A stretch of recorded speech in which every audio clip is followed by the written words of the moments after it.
Hey, y'all, Patrick with Vetted here. Thank you guys so much for tuning in to this wonderful interview with Mick West. Just wanted to give a quick intro. We had another interview with Mick West that's on the channel. I'll put a link down in the description so you can watch that. This one's a little bit different, okay? Releasing it on two of our YouTube channels. And I recorded it basically after I did the first interview with Mick West, where we talked about, you know, UFOs and UAP and all of that. I wanted to do an interview with Mick West just to get to know him as a person, his background, his video game background. He has some amazing stories to tell. He's quite an interesting person. And I thoroughly enjoyed our conversations, I must say. I respect the guy. I respect what he does in the community. I realize that a lot of people do not. I don't really get a lot of it, to be honest with you, the pushback against him. But hey, everyone's entitled to their opinion. If this makes you not like our channel or not want to tune into our stuff, there's really nothing I can do for you there, right? You're going to make that decision. We're going to put out the content we think is fair and balanced. And I'm always going to have conversations with people on both sides of the aisle. That's just how I am. I'm balanced. I enjoy conversations with people. We have other uncut interviews that I'll put links to in the description. Avi Loeb, Nick Pope, and of course the previous one with Mick West. Again, we're going to simultaneously put this on our other channel, Lone Star Plate. That's what I had interviewed him for, but I want to put it on this channel as well, just because all the pushback, not from everybody, but from some people about him. And again, we don't always have to agree on everything and everybody and all that sort of stuff, you know, is what it is. So wanted to put it on this channel as well, so people can maybe get a different side of him. So again, enough of me yapping. Let's get to the interview with Mick West, uncut, recorded in May of this year. So before all the hearings and stuff. Again, it's not even about that. It's just about Mick West and his history and getting to know him a little bit better. All right, guys, enjoy.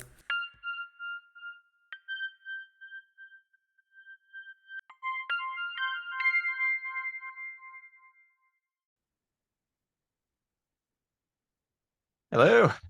Hey, Mick, how we Hey, doing? Patrick. Good. How you doing? Yeah, man. I saw you were on vacation, on holiday. How did that go? Yeah, I was in England visiting family. It was a mixed bag. The weather was a bit iffy at times, and I Oh, came down no. with bronchitis, but just about Oh, recovered now. It's my kind of scratchy voice. oh gosh. Yeah, that stinks. I hate when you come back from vacation and you feel ill or whatever, because then you Uh, need a vacation from the I do. vacation, I'm still on right? vacation, I think. Yeah. Oh, right on. Look at you, man. Well, thanks again for joining us, Mick. I'm Yeah, you're welcome. sorry you're not feeling well. Nah, it's fine. I'm fine now. I'll do most of the talking. No, I'm kidding. Uh, listen, man, I'm super excited to dig into some stuff that maybe you don't get to talk about a lot, to be honest Yeah, with you. I don't know. not for a So while.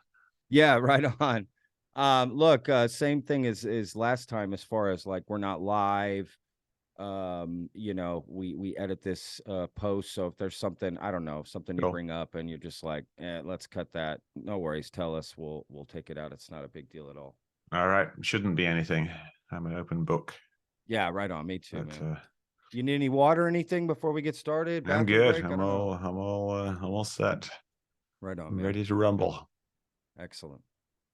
Well, look, we'll just jump right in here. I first have to say, man, I'm a huge fan of Tony Hawk. Who doesn't say that to you that plays games? Like, holy cow, I wasted a lot of my youth playing that game for sure in the 90s, man. So let's kind of just dive into like, I guess let's start with sort of Neversoft, and then I do Yeah. want to dive into just how you got into developing games to begin with and what sort of sparked your interest there. But let's just start with Neversoft, if you can explain a little bit about that company to us. Yeah, on Neversoft was one of several kind of spin-offs in a way of a company called Malibu Interactive, which used to be called Cinemaware, and they did like a bunch of games like giant ants coming out of the deserts type thing. I can't remember what they were called, But this Huh. was this company it's actually in Westlake Village in California, which is kind of near Malibu. But I guess they thought Malibu actually they merged with Malibu Comics at some point, which is why they changed the name. But yeah, what had happened was like I was working in England at a company called Ocean. A whole bunch of my friends were all moving to America. It was like this mass migration of British programmers and artists. It's kind Wow. of like a brain drain. And I guess there was like a shortage of programmers and artists in the States, in California, and there was a bunch of poorly paid programmers and artists in England, and so we all got kind of sucked over one at a time. And I was one of the last few people to leave. And by the time I got there, people were kind of almost straight away they were starting to leave and set up their own companies. So there was like 3 or 4 companies before me of like kind of combinations of British plus American people leaving to start their own companies. And then eventually I was approached by Joel Jewett, who was an accountant, actually an accountant at the comic company, not at the games company. And he approached me and suggested we start a company, and so we did, and that's how Neversoft was born. What made you think I can start a company? Like that seems like a big undertaking, right? Like how old were you at this time? Yeah, let me think about how old I would have been. It was in the 90s, like 96 or something like that. Um, so yeah, I would have been like in my mid 20s. Oh wow. Yeah. That's a huge Uh, jump, right? Like Yeah, that's yeah, because I left college a few years earlier. Started working in the British games industry, but I only worked there for like 5 years or so. I guess I would have been like 26, 27, something like that. So yeah, I was young, and so I thought I could do anything. Plus, yeah. I guess the real reason I thought I could do it was kind of that everybody else was doing it, Sure. and we'd already kind of gone down the road with some friends of ours and who wanted to start a company, and we all kind of got together and talked about it, and like, wouldn't it be amazing, the name was going to be Stonehenge because it's a bit like Stonehenge, but it was funny. Yeah, but it never Sure. happened. Like, and then I think other people split off, and eventually we just it seemed inevitable, because I guess Malibu Interesting. wasn't doing very well in terms of the games department. Everybody was either leaving to get jobs somewhere else or setting their own company up. And back then, games were a lot smaller. Okay. The games we were working on were like games for the Sega Genesis was actually what I was working on at Malibu. And what we started working on, the very first game we did at Neversoft, was supposed to be a game for the Sega Genesis, which is this console where you plug in a cartridge and it's got hardly any memory and the graphics are terrible, but the games are fun. Sure. But it was easier to do a game back then. You could do it with just one programmer and one artist, and Oh wow. you get a musician to do some music and then some sound effects, and you're done. So the teams were getting a little bit bigger around that time, but really, it was very, very small teams. So to start a company didn't mean you had to hire like 20 people. You could just start working with a handful of people. So was the idea like anyone that maybe would start developing a game like, okay, let's just do this on our own and sell the game to them as opposed to working for No, some big no, company? the game, the idea was to work for some big company because we were Okay. young. We didn't have any money. Yeah. So we couldn't develop our own game because we had like literally no money. Like, and Joel took out a loan on his house, but Chris, the other founder, and I, we had no money. We were living paycheck to paycheck when we were in Yeah. Malibu. So we had like $2,000 in the bank each. Wow. And so to start a company, we had to get another company, a publisher, to kind of agree to come with us and give us a game to do and pay us. And even then, we were on a month to month basis. So it was very, very touch and go for Oh, the sure. first few months, which is one of the benefits of being young, is that you kind of take a risk like that. I didn't have a family. I mean, Joel had a family, but I Yeah. didn't have any family. Chris didn't have a family at the time.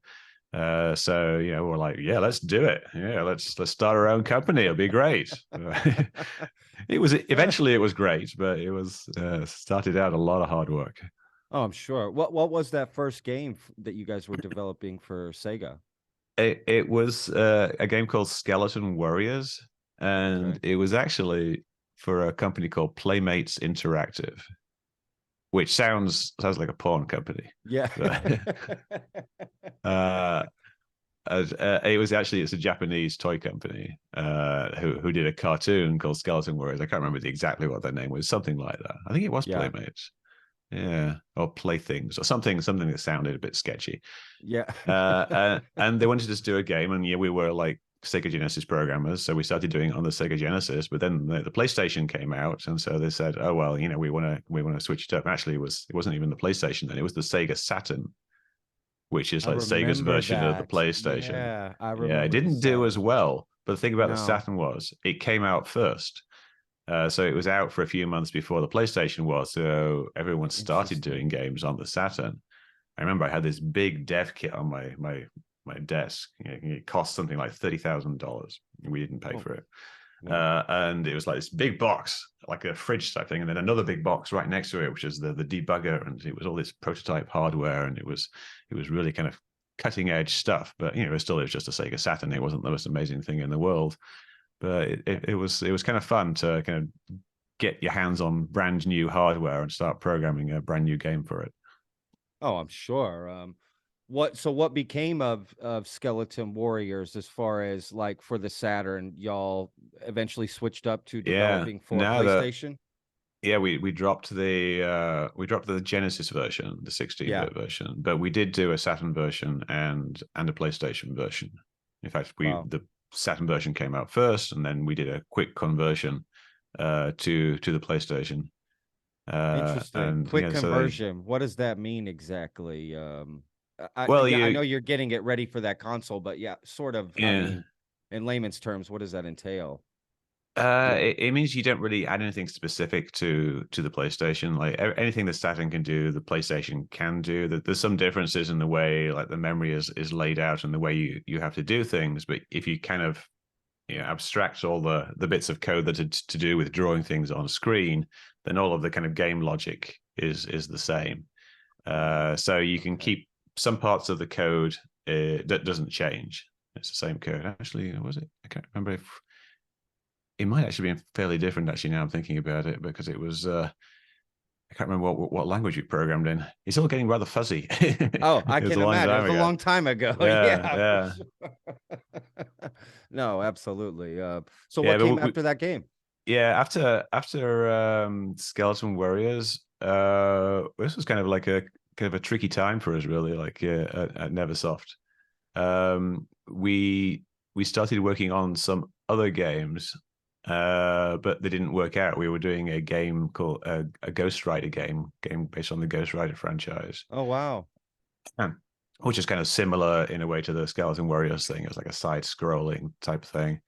That ended up not working out, and then we did a prototype game called Big Guns, which was like a mech shooter game, which was pretty cool. And then Sony signed up to do that, and then that didn't work out. And then we were kind of shopping things around. Whilst that was happening, we did a conversion of a PC game called MDK to the Okay. PlayStation, which was kind of a fun, challenging thing to do. But we Oh, I bet. that worked out. It was tricky because like PC games back then used like 8 MB of memory, and the PlayStation only had like 1.5 or 2 essentially, but really only about one and a bit. Oh, wow. So it was difficult to shoehorn everything in. And then we did a game called Apocalypse, which was a game starring Bruce Willis, pretty much as himself, but it was this just futuristic shoot 'em up. Now, what happened there was Activision had signed on, Bruce Willis. Activision had signed up Bruce Willis, a big movie star, to do this game. And they had this real high concept, this real novel idea that they were going to have Bruce Willis would be your sidekick, and you would be the main character running around shooting things, and Bruce Willis would help you using AI to help you. And this was back, in the like late 90s. Wow. Uh, and it didn't work out. The company they picked like did a they couldn't, it was beyond their capabilities. They couldn't figure out how to get the game to work, and it wasn't fun. So they basically fired this company, and they came to Neversoft, or I think we'd come to them, would we show them this Big Guns game? And they said, oh, well, yeah, that Big Guns kind of looks like what we were trying to do with this Bruce Willis game. And so they were like, we'll super simplify the Bruce Willis game. We'll make Bruce the main character. We'll get rid of the other stuff, and you'll just do a fun game around it. And also, here's all this video that we've shot already, and you have to make the game based on this video. So I took all the video and went through it, and then kind of figured out how we could edit it so it would work, and then just designed levels for the game based on this existing video, which was for a different game, but we made it into this new game. We made this fun game. It's quite well remembered by some people. Apocalypse. It was a fun little game, fun little shooter. Wow, man, I love Bruce Willis. Die Hard's like my favorite movie, of all time. That's crazy. I never heard of this game, to be honest with you. I'm not much of a gamer, so there's a lot of stuff. Even though I did a lot of research, there's still stuff that's gonna just get brought up. I just don't know about. Apocalypse isn't the most famous game. In some ways, it's most famous because it was a precursor for Tony Hawk's Pro Skater. Okay, in what way? That's interesting. Excuse me, I'm just going to cough a little bit. Of course, of course.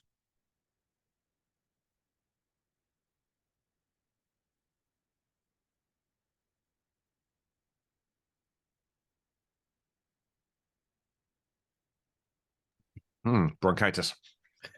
All right, so Bruce Willis is Apocalypse was it was the game that saved Neversoft. We were about to go bankrupt.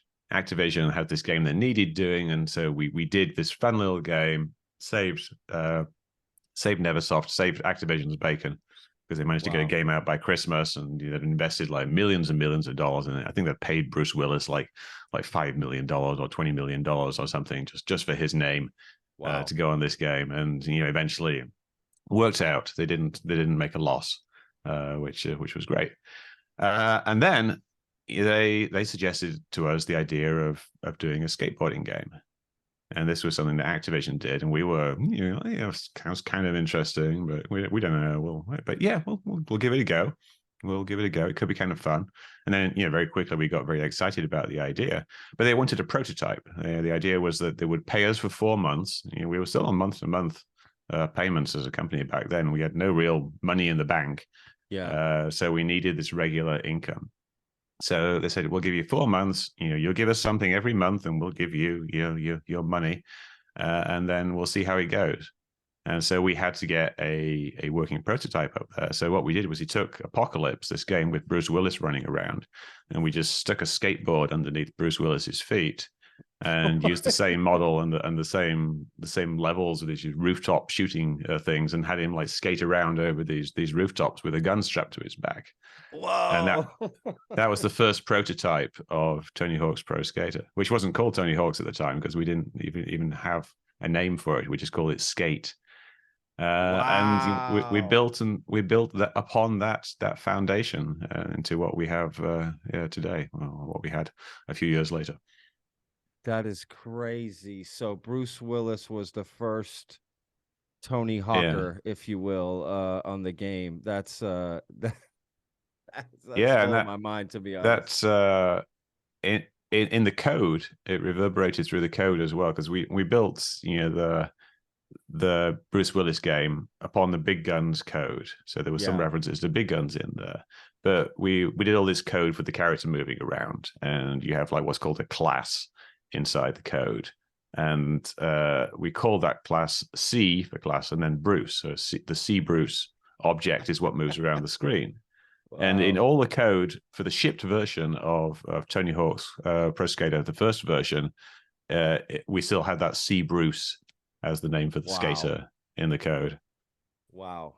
Holy cow. We probably had some leftover gun code as well and stuff like that. You could actually probably shoot if you hacked it a little bit. No kidding. That's an interesting take, to have a shooter on the Tony Hawk skating game. Like, that would have been interesting for sure. Wow, that's crazy. Yeah. Oh, man. Yeah, that's how it works. You reuse code all the time. Essentially, now it's usually kind of ripped out into a separate engine. But back then, you would kind of take the previous game that you did, and you would build on it. try take as much of the specific code out of it, but and reuse it again. So we had this C Bruce running around, and then C baddies for the whatever the NPCs were back then. So the game sort of came together very quickly as far as the dynamics and how the character skated, because that's what made that game so unique, was sort of the angle you had and really just how it worked so well. Yeah. Yeah, it took a little bit of evolution. It wasn't the game that we originally set out to build. We originally thought it would be more like just a downhill, almost like a racing game. You would start at the top of the hill, and you would come down and there'd be all these half pipes and big jumps and things. So you're thinking something more like SSX, it's like snowboarding game. Yeah. Or there was a skateboarding game called Top Skater, which is an arcade game which actually had a skateboard in it. It probably wouldn't be allowed now because it was pretty dangerous. But you would balance on this skateboard and you would hold these two rails on either side, and it was this kind of same type of thing, a downhill racing game essentially. You'd have a timed run down one course. Yeah. So that was the first version of the game, which was it's kind of fun.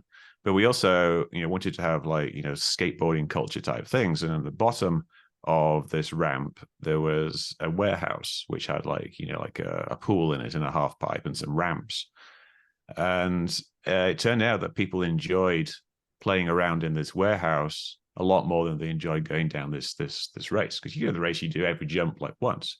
Sure. But in the warehouse you jump in the pool and you're up and down, you do your tricks, you do down, you do jump out, you grind on a rail.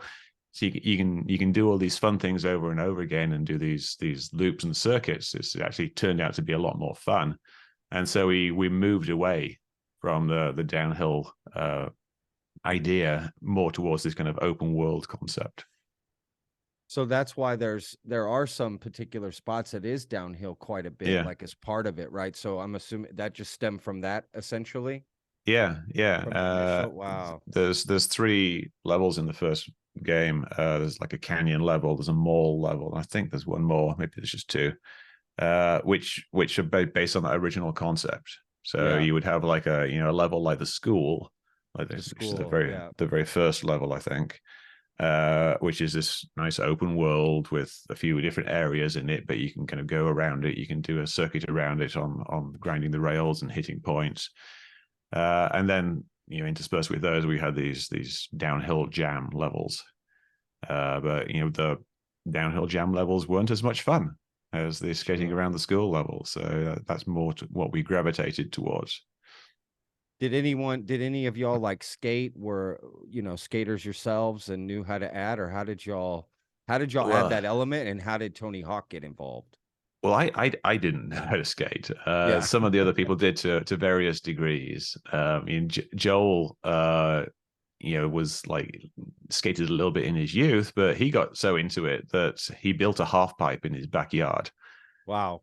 And he learned to skate, and he got pretty good at it. He could drop in from fairly high half pipes. There's footage of him at E3, the big trade show where we showed the games back then, of him like dropping into the half pipe and then just slamming his face into the ground. But but he did it. Well, wow. He tried. Go. Yeah, I think he actually did it at one point. But he also he left a little bit of blood on the floor. But yeah, so there was a few skaters there, but mostly not. Mostly the way we got into skate culture was by watching skate videos and like looking at skate magazines. So we'd get like every lunchtime, we'd gather around the big conference table and we'd put a different skate video on the TV and we'd watch it. So we'd get very familiar with the various skaters at that time. And we'd get familiar with some skate spots and just basically what skating looked like, what skate culture was like, and especially like what skate videos were like. Yeah, and we tried to incorporate all of that into the game. Like in the first, throughout the whole series, like the thing you collect is these videotapes. So there are hidden videotapes at various points. And that's just direct nod to skate culture, which is all about making skate videos. Sure. And of course, it was all analog back then, very few digital cameras. And then there was sections of the game where you had to kind of make your own skate video. You could record things, and then it would do replays, and we tried to make the replays have camera angles that were like skate videos. And, you get that low shot following the skater across and things like that, and then the far shot jumping over the skater, the camera flipping. Because we wanted to capture as much as possible of that type of feel of being in skate culture. And then Tony Hawk comes along. And what happened there, I think, was basically Activision needed a name to put on. It's like, Madden's football game. Sure. Whose skateboard game is it going to be? And I think Tony Hawk kind of became the obvious choice. I think Bob Burnquist was another name that was floated around. I think he actually ended up going with another skate game, which maybe Thrasher, I think. Maybe another one, but he went with a different skate game, didn't do as well, ended up coming back as one of the skaters for the next game. But Tony Hawk became the big name in skating. He was very famous, and Activision signed him up. And I think after we signed him up, he was in the X Games, and he landed the first 900 ever in skate history in competition. And that was a huge thing. It was like even huge outside of skate culture. It was like this big fun thing, especially because the actual event itself, you've probably seen it on video, it's just so amazing. Like the whole energy of all the other skaters like cheering him on to land this 900. And so he just became at that instant the most famous skateboarder in human history, and that tied in perfectly with our game.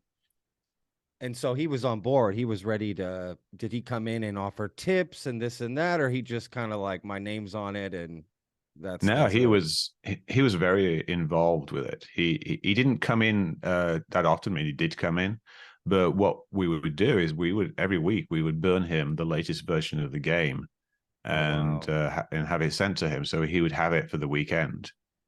And then he would play it, and you have his friends come around, skater friends come around and play it, and then he would give us feedback and tell us like what if something didn't seem right, or even just like regular like gameplay feedback. He would tell us like it doesn't feel right, or maybe it would feel better if you did this, and so we'd incorporate that. But he was involved throughout the process of pretty much all of the early versions of the game.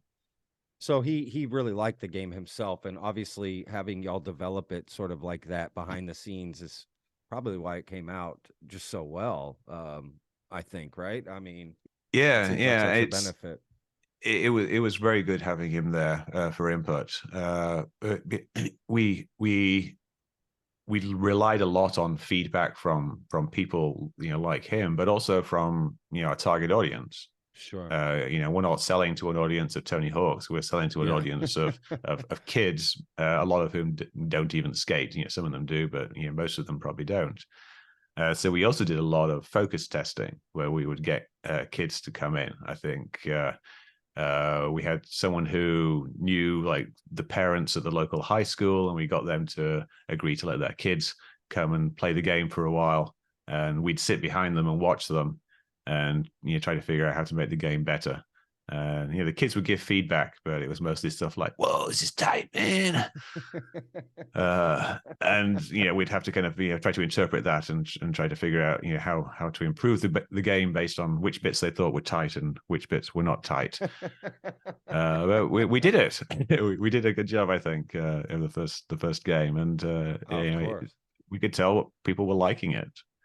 And then another big thing that happened that we could tell when people were liking it was we did a demo disc version. Back then you would distribute demo versions of the game on CD, and you get like 8 or 10 different bits of various games on one disc, and they would like give them away at supermarket checkouts, or you get it with your pizza. Like Domino's would deliver you a demo disc for free, and it was just a way of distributing the game out there, the demo version of the game before there was any internet. And people really liked this demo, and they were playing it a lot. And it was basically just, I think, like the warehouse level. I'm not even sure if it was like the warehouse level that we included in the the final game. It was the one that was at the bottom of the downhill jam during our prototype or something like that. But it was, it's just some half pipes and some pools and some ramps and some rails. But it was a heck of a lot of fun, and people really enjoyed playing it. And we knew at that point that the game was going to do really well. Oh man. So how long did it take from development to launching the first game, and on what system did y'all launch the first game? The first game was on the PlayStation, Sony PlayStation, The first PlayStation 1. Yeah, PlayStation 1. Yeah. And basically the development of each game was just under a year.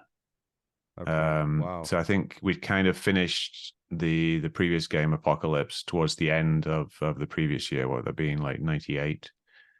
Would it be? No, it would be 1997, 90. Let me see. We got. Oh yeah, we did the. It started kind of in 98, like mid 98 was when we did the prototype. Then we had to be finished by kind of like late summer of 99. Okay. So it was like, a bit over a year if you include the prototype. But each subsequent game after that was 1 year. We were on a strict 1 year cycle because the games had to come out by Christmas. Sure. So the first game was on PlayStation 1. Second game was also on PlayStation 1. And the third game was on the PlayStation 2, which was kind of a welcome relief to do something that's a bit more fancy in terms of its processing power. Sure. And we also did conversions to other systems like Nintendo 64. I think we did a version of the game for that at the same time as doing the PlayStation version. But the PlayStation was always our lead platform. Like each version of the game was basically focused around the PlayStation because that was the most popular platform out there. And then either we would do a conversion or someone else would do a conversion to the other platforms. Right on. When did y'all know that this game was a hit? Like, when did that exactly happen? On the very first one? Well, it's kind of when the reviews started to come in with the first game, and we got really, really good reviews. And that was before we got any sales numbers. Okay. And so we got all these magazines giving us, like 5-star reviews or 98% or whatever, like really, really high scores. And then, we started to get some sales figures in, and we could see it was like, basically going to the top of the chart fairly quickly.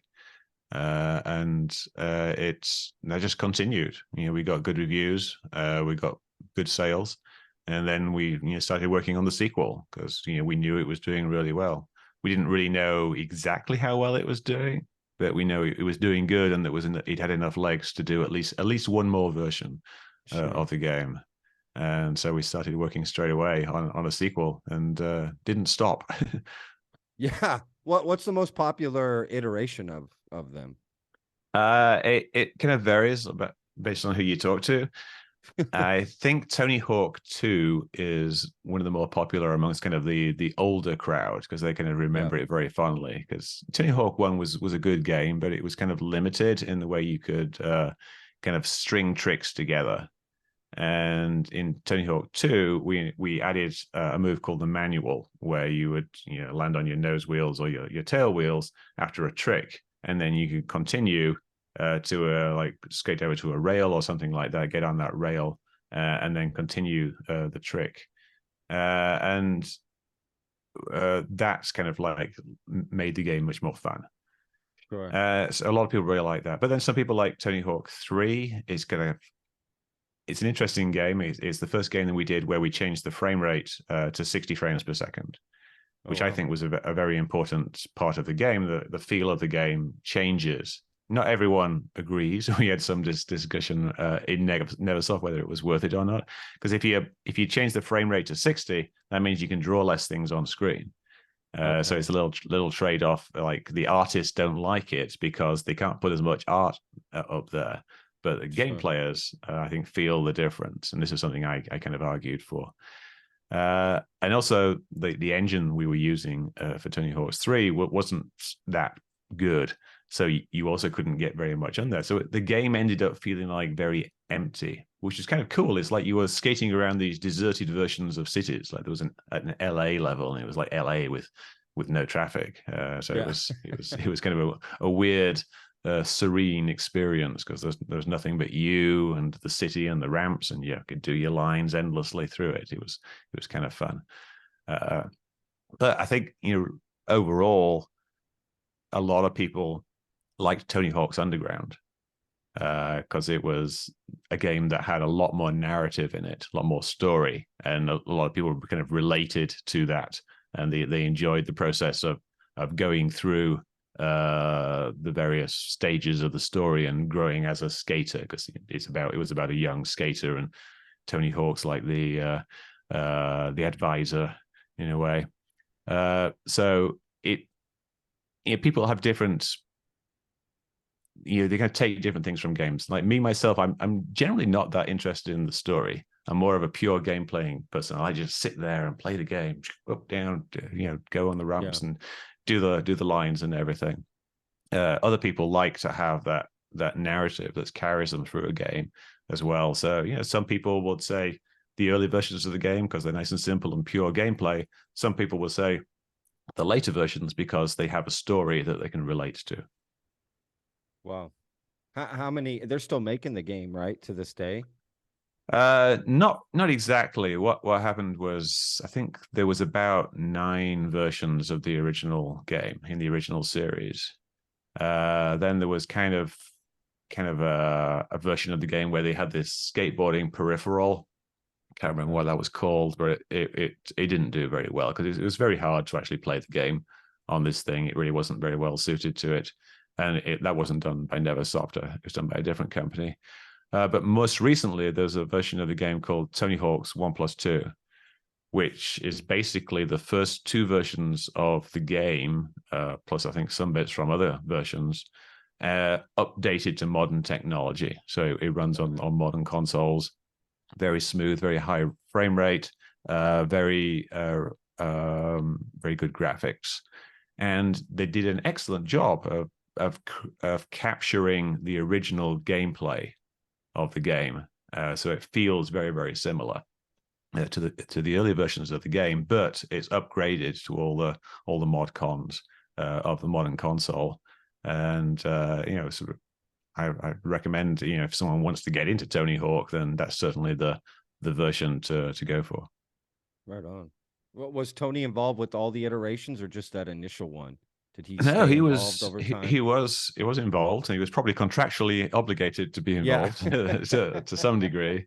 Sure. It was he got many millions of dollars from his involvement in the game. Sure. Of course. So but he was enthusiastically involved in the development, and he would do whatever was asked of him. At one point, we did a motion capture session. We had him like dressed up in black leotard with his little white ping pong balls attached, and have him do a whole bunch of moves. That basically, we only did it for publicity. We didn't actually use the data from that in the game because it was the guy who was doing the animations at the time found it was a lot easier just to kind of look at the video and do the animation based on the video rather than use the motion capture data, because it's kind of messy. It wasn't quite as sophisticated a system as we have now. Obviously later, like Neversoft eventually ended up doing their own in-house motion capture studio for the various games, but back then it was a new technology. But yeah, Tony Hawk did that without any complaints, even though he looked rather silly doing it. But it was a fun thing to do. No, that's awesome. What other games were y'all excited to develop through that? I read something about Guitar Hero, Spider-Man. Yeah, Spider-Man was the first game we did kind of after Tony Hawk. That was kind of interesting because we didn't know how successful Tony Hawk was going to be. Yeah. We knew it was selling well, but we were a young company, we were trying to grow, and so we thought that at the time the way to grow the company would be to do 2 projects. And so we said, like, oh well, we'll take the skateboarding team, and they'll do skate, and then we'll take a few people from that, and we'll hire a bunch of more people, and we'll set up a second team. And the second team was going to do the Spider-Man game, and they did. So we basically had two teams in the building at the same time doing two games in the same time period. I didn't work that much on the Spider-Man. I did like a little bit of stuff on it, but that was mostly, I think, Dave Cowling was the lead programmer there, and Chad Finley was the lead designer, and I was on skate. But that was a real fun little game, the Spider-Man game, and Sure. it would have been nice to do more of that. But then Tony Hawk 2 was selling, and it was selling so well that Activision decided that we needed to do like a really good Tony Hawk 3, and that of course is when the PlayStation 3 version was coming out. And so we then took those two teams and combined them into one mega team, which was just doing Tony Hawk. And so that's kind of where we were for the next 3 years after that, just doing Tony Hawk games. Then I actually left after Tony Hawk 5. After I think that was Tony Hawk's Underground. So I think we just started working on Tony Hawk's Underground 2, and we'd also just started working on a game called Gun, which was a Western game. So that was like the second kind of different type of game that we did after that. And I was kind of getting a bit bored with the games industry. I wanted to leave and do other things, so I left at that time. But then they did Gun. After Gun, they did Guitar Hero, which was incredibly popular game. Of course. Made them lots more money. I should have stayed for that. After that, they worked on Call of Duty. And but at the same time they were doing Tony Hawk games all the way through all the Guitar Hero. So they're doing Guitar Hero plus Tony Hawk. The company grew up to be massive. Then the Tony Hawk sales started to decline after 10 games or so. People want something different. And so they were focusing more on Guitar Hero, and that was starting to decline as well. And so they kind of started doing the Call of Duty game, and that was kind of like the last series of games that Neversoft worked on before they were finally kind of absorbed by the greater Activision studios. Yeah, I mean, obviously, Call of Duty is just one of like the most massive games ever. But people do regard like Tony Hawk Pro Skater, and I'm not sure which version, but what I read as literally one of the greatest video games of all time. That must feel pretty good. To know that it was built off of Bruce Willis is like great. I mean, what a great story. Yeah, I think the one that got listed as one of the greatest of all time was Tony Hawk 2. Yeah. Because it was I think at when that came out, we had number 1 and number 2 in the charts at the same time. Because they'd re-released Tony Hawk 1 on the slightly more budget label, where they put them in the little jewel cases rather than the big cases. They were, and it was a very entertaining time having all these like very well-regarded games. You kind of got used to it in a way, and it perhaps made us a little cocky about what we did, but we still churned out very good games year after year for a long time. So I don't think anyone can really complain about the early versions of the game. Oh my gosh, are you kidding me? Yeah, I mean, you guys developed just games that will be in people's memories, forever. That's pretty cool. That's what I love about it is I constantly have people tell me that they enjoy playing the games. It's interesting that those people are getting older and older. Sure. The guy who came round to fix my air conditioning or whatever, I mentioned to him what I do, and he'll be like, "Oh yeah, I played that when I was a kid." So oh shit, how old is this game?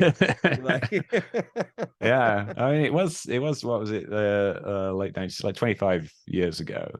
Yeah, I mean, that's a lot in gaming, right? Like that's a huge discrepancy for where the first one games are now. Yeah, and so we've had like retrospective documentaries and things about it, and I get invited on podcasts to talk about it. Some of it I can't remember what actually happened, but Sure. it was a good time. Tony was there. We made a game. Yeah, Bruce Willis. You just like throw out all the. I got my skateboard there, my birdhouse skateboard, which is what Tony gave to us after we finished the first version of the game. Oh So that's like wow, a 20-something-year-old skateboard. Never wow. been, well, very ridden very little. Sure. But yeah, and Tony did them and signed them, so it could be a collector's item one day, I guess. Oh, I'm sure. Are you kidding me? Do you Yeah. game now? Are you like a regular sort of gamer? I mean, No, not really. Yeah, occasionally I will get into some game, and then I find myself getting too addicted, and so I stop playing it. But I haven't really done anything recently. I used to like games like Warcraft or Starcraft, and older games like Halo, yeah. simple shooters, stuff like that, Zelda games. But I guess the only game I play now with any regularity would be Mario Kart, which is my Love default Mario Kart. fun party game. Absolutely.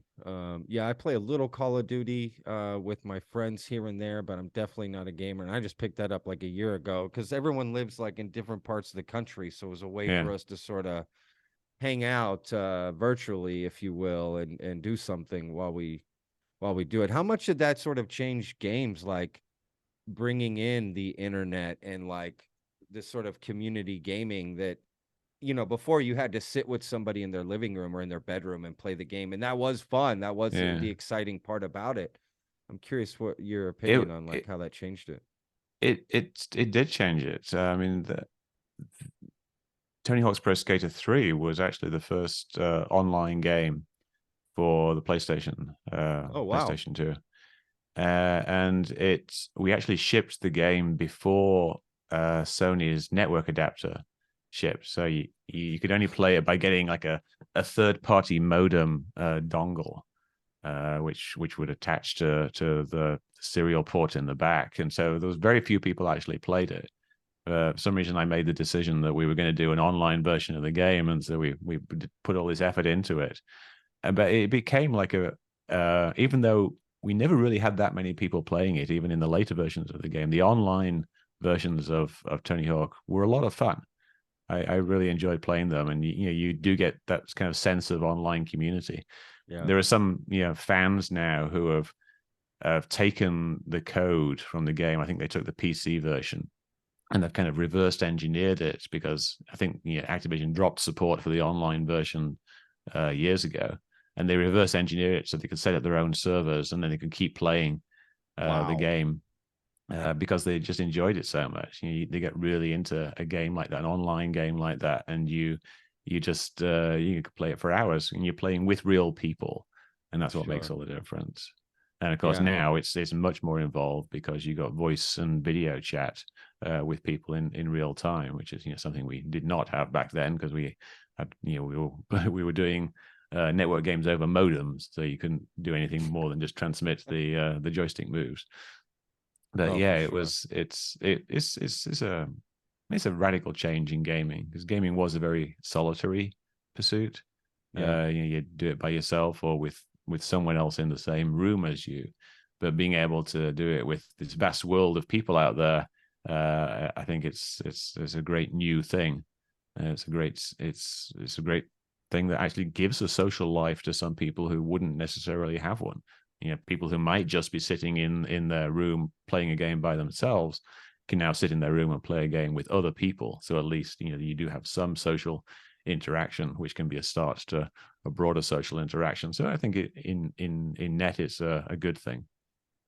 What do you see as like where the future of gaming is going? Like, what's the next internet, if you will, internet Yeah, connectivity to games?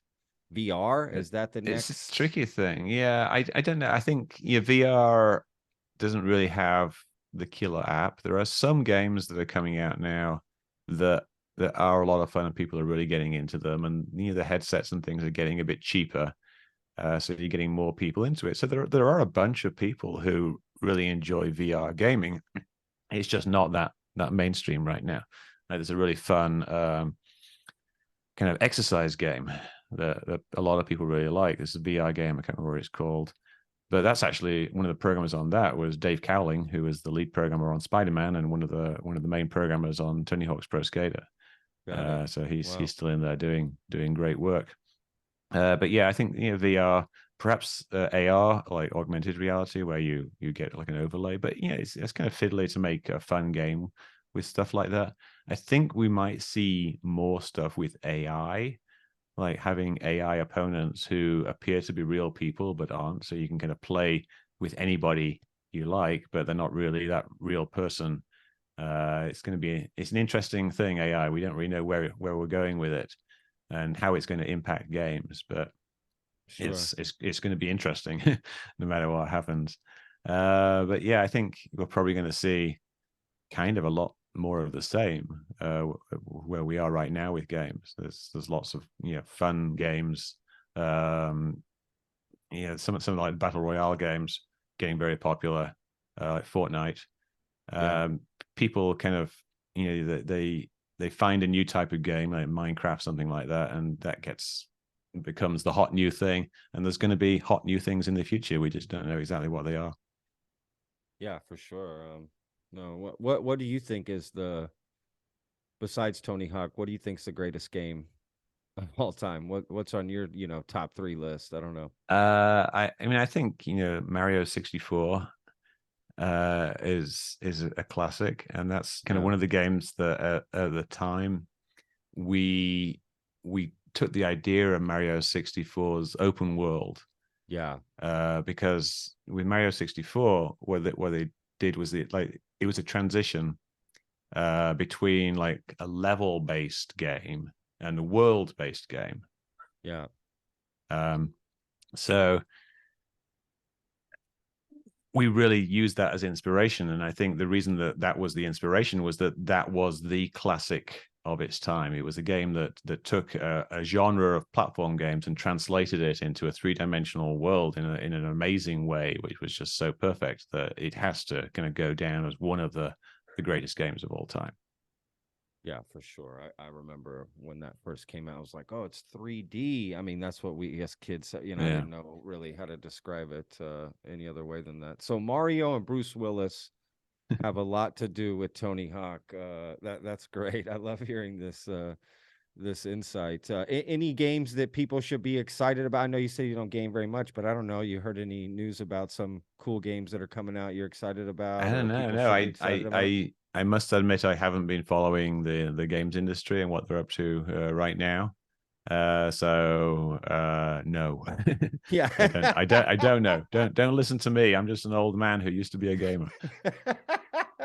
What about systems like gaming system? What do you think is the best gaming system or your favorite ones? It's tricky because like they're all kind of getting to a level now where the games of the changes in the games are kind of incremental.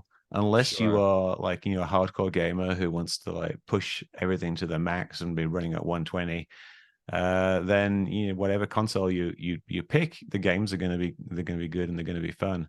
sure, It's in a way like I would suggest people look at the games that they want to play, the types of games they want to play more than like the power of the console. Like you might be a lot better off with a Nintendo than an Xbox, sure. if you prefer more kind of like fun kid games. But if you like shooters, then you might want to go with the Xbox. But if you really like shooters, then you might want to go with a high end PC. So Yeah, it's kind of depends on the individual and their budget and what kind of games you want to play. yeah, that's awesome. We'll kind of end on this real quick. Like I mean, what made you want to get into games, just period? You said there was this British gaming industry. I didn't actually know that Yeah. existed. What sort of games came out of the British gaming industry that we would know? Or are they Oh, strictly? you probably wouldn't know them. Yeah, I mean, so it uh, stayed in England, like England specific games. That's no, interesting. the what it was, the British gaming industry grew up around computers that were kind of more popular in Britain. There was the Okay. Sinclair ZX Spectrum, which you you may never have heard of, but it was kind of like the British version of the Commodore 64. Okay. Which was this very old school computer with very little memory. It's Commodore 64. I guess he had a 64K of memory, Yeah. which is very, very little, 0.064 of 1 megabyte. And so the British games industry grew up with basically young boys in their bedroom with their ZX Spectrum writing little games in machine code. And then they would send them into gaming magazines, and then they would publish the games, and games companies would distribute these games, and they would be sold on tapes. Like, you know, if you were a tape, you had to put in a tape player, and it goes kind of like a modem in reverse. That you would load the game into that. So that was the British games industry. But of course, it grew into other things, and there's lots of games companies in Britain right now, like Rare. Who did the Grand Theft Auto games is a British game. Wow. Yeah, from Scotland, I think.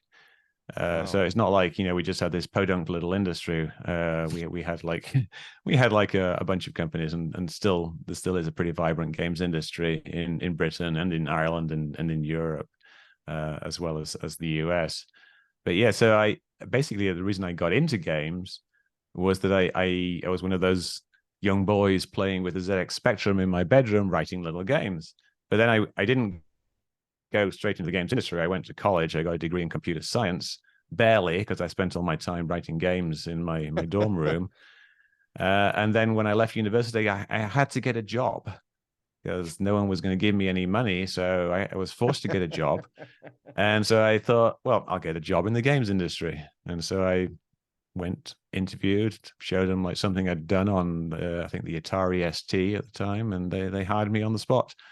And that's how I got into games. Yeah, I've just always enjoyed making them, and so it was just the natural thing for me to pursue a career in. Wow, that's awesome. And you use that now. You use a lot of that knowledge now in what you do, right? Essentially. Yeah, now I'm doing stuff like analyzing UFO videos, and Yeah. it's the same geometry and trigonometry. You just put it in reverse to try to figure out what's going on based on the video. That's great. Like, yeah, see, someone like me who has like a food background, I don't know how I bring that chef background to looking into the UFO stuff, right? Like, unless I know what they're eating. Exactly. Well, that could be it. Yeah. Look at these cattle mutilations and see which bits are missing, and then figure out what type of sausage you would make with it, and that'll tell you what type of alien you're dealing with. That's hilarious. Oh man, I found a new Camino here that I could go down. Oh, that's interesting. Wow, Mick, this has been absolutely fascinating. I gotta say, hearing your story and how all that came about, and I can't get enough of that stuff. It sounds like you've had a great life so far. So far. Doing all these things. Yeah, I say so far because there's more to come, Mick. Hopefully. A lot more to come. Hopefully. Oh, of course. Yeah. Of course. We'll see. Yeah, that's awesome. Well, listen, man, thanks again so much for doing this. Is there anything I missed that you think people should just know? Any fact or anything just to, take us out here? I don't know. I feel like I want to make sure I got it. No, that's cool. No, I think we covered all the Tony Hawk stuff. I mean, if people want to like see my other stuff like UFO debunking, they can just look me up on Twitter. I'm just Mick West on Twitter, or look at my website Metabunk. But yeah, like there's no real game stuff there. I do have an old blog that I wrote called Cowboy Programming, which has some of my old articles about how to make things jump and things like that. If you want to see some of my old coding stuff, go to cowboyprogramming.com. That's cool. That's so cool. Well, Mick, I hope you feel better, man. Get some rest. Thank you for doing this and pushing through. Honestly, I couldn't even tell. If you hadn't told me you were sick, I couldn't tell until you started coughing there for a minute. No, you did great. You handled it well. I'm a complete baby, when it comes to that stuff. So, congrats to you. Thank you again, man. This has been awesome. Thank you. I really appreciate it. Hope you feel better. Will do. Thanks. Thanks, Mick. We'll talk soon. All right. Bye. All right. Bye-bye.